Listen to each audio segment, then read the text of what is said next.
Stephen.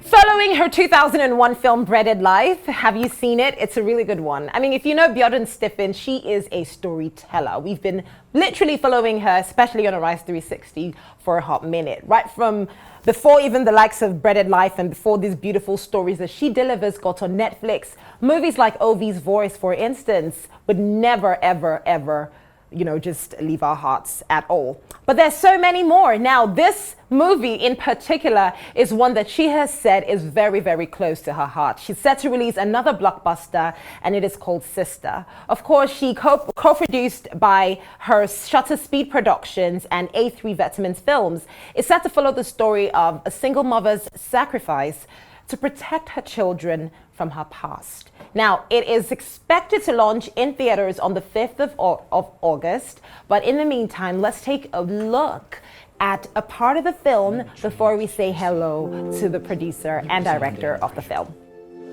Choco. You are my children. You, Atiani, two of you that give me the strength and the power to smile. But are you sure? You know I'm your standing husband, so you can always tell me if anything is wrong.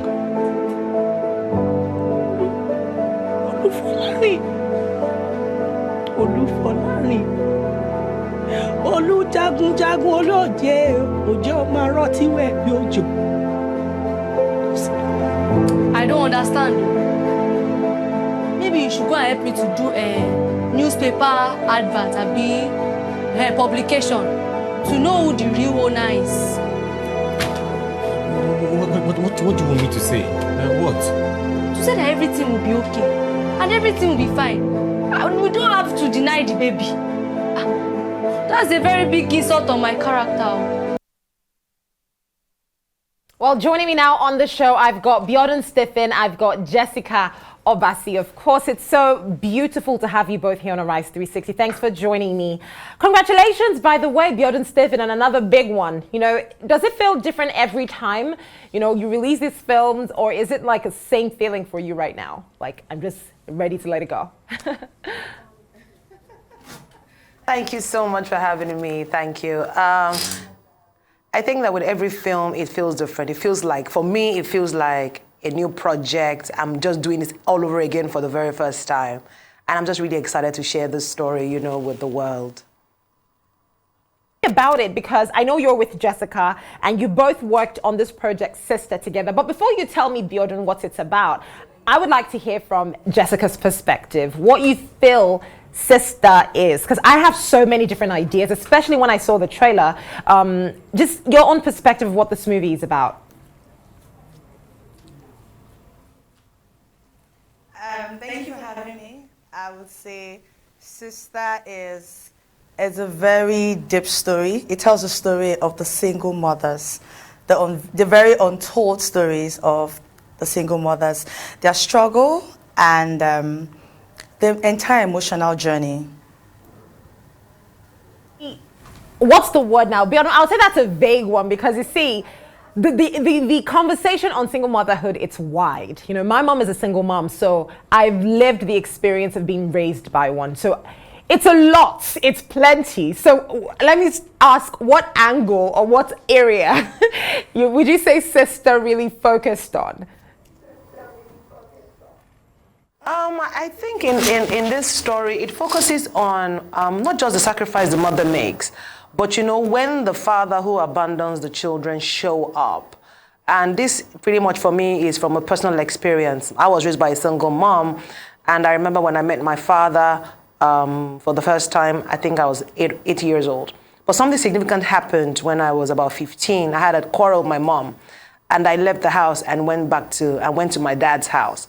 And I recall that she cried so bitterly, and she said, "So you have somewhere to go now," And I think that from where the story of Sista kind of spiraled from. And so for me, that is what I want to pretty much tell a three-sided story of this man who chose to leave his children and his family, this woman who chose to stay to raise the children, and then these children who then get to meet their father, and suddenly, their mother becomes secondary to them. And it's just that three-pronged, approach that I'm trying to tell with Sista.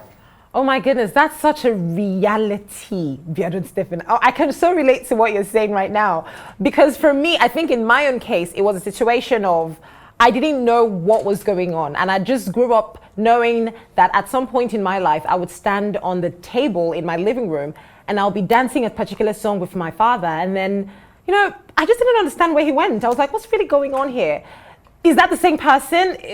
And then as I grew older, I got to understand. And for me, it answered a lot of questions. But seeing as this is a story that is personal to you, a lot of young people out there are walking around with so much bitterness, so much hate when it comes to just this idea of, oh, my father left, he doesn't care. Seeing as it's an experience that you had to deal with, would you say this story is a release for you? Or it's something like you want to just help other people? What are you trying to get out of this story, basically? This story celebrates my mom and to celebrate, every single mom out there. And I think I share, when we decided to make this story, Jessica Obasi's mom, is a single mom. So it was pretty much Bisola Yola. So it was like we had this, was a communal feeling. And so we all just came together to celebrate our moms. And that's one of the first things I want to do is for any child, who is lucky to have your mother or your father, in this case, stand beside you just alone, raising you, you need to celebrate them regardless. And the second thing is just to also let children understand when their mother or their father has a grouse with them for having a relationship with, the other party who abandoned. It's just for them to understand how they are feeling. Not because it's a selfish thing, yes, but it's clarity on understanding how they feel when you suddenly embrace this person who put them through so much pain and strife. And that's basically what I'm just trying to do with this film. And just, but basically is to celebrate all the super moms and super dads out there. And there's so many. Jessica, I want to bring you into the conversation now. Walk me through your own experience being raised by a single mom. I know for everyone it's a different story, and I would really love to know yours. So for me, I never had a father figure, ever. And I think I found out I had a father when I was 24, when I actually graduated from university. And finding my father, he really didn't play any role. Of course, I was really excited the first day. I'm like, oh, I now have a dad, and it is what it is. So I even regret that I ever tried to give all of myself to him. It felt like I was literally struggling to have a relationship with him. And then he really didn't care, for some reason. Because I feel they always feel like you're coming back to look for them because you need help or some sort, So yes, I'm glad I just took a step and I said, you know what? I will celebrate this woman who has been my mother, my father without this man. And ever since, my mom has never made me feel like I didn't have a dad. This story makes me so emotional because if there's one person that is my everything, everyone knows I talk about my mom all the time. And it's so beautiful to be in this space where we can all relate to the same thing. But let's talk about society now so I don't start shedding tears and talking about my mom, because I would literally start doing that. And how society has this thing of, so you were raised in a single home. They cannot make good anything of a girl raised out of a broken home. I'm going to begin with you again, Jessica. Did you ever have anyone tell you that, because you were raised in a single home or raised by your mom, you possibly just couldn't amount to anything? Absolutely true. As a matter of fact, apart from strangers, I had very close extended family members who had said to my mom, oh, you can't raise this child alone. She'll probably end up as a prostitute or end up the same way that you ended up. Yes, so many people said that. And I know that that's something that was my why factor, my major drive, even from secondary school. I'd made a decision and I said, I will never put you to shame, regardless of whatever anybody has said. So don't worry, I will make you proud. I will go through school. I won't live a wayward life. And I will not repeat the cycle, as people have said. And yes, and I think that's something that God has helped me to, to achieve and make the woman proud.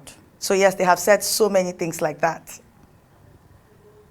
When I look, I know you are a visionary because when I look at everyone you've brought into this project, you know, Jessica, even Bisola, I remember when she released the song Lucia, and she was basically talking about her story and how people said, oh, that's a hey, this child that they gave, but basically her mom and her having a child and everything.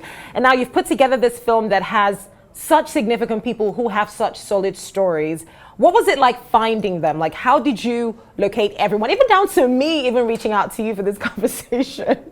How did you find everyone that you put together for this project?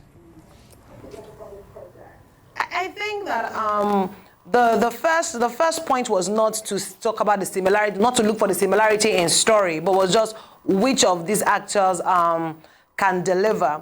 Prior to now, I'm close to everybody on different levels, so I pretty much know. We've swapped stories, we've swapped life stories, so I pretty much know everybody's, you know, backstory and all of their, maybe a little bit of their dark and all of that. So that was not the primary reason to putting them together was not because of the relatability of the story. That was just a mere coincidence. It was primarily to bring a group of people who really could deliver and could sell the story. And you know, Kenny Bankole, when we decided that she was going to be the one to play Sista, you know, I'd known Kenny since I was a teenager, I think. We were in the same church.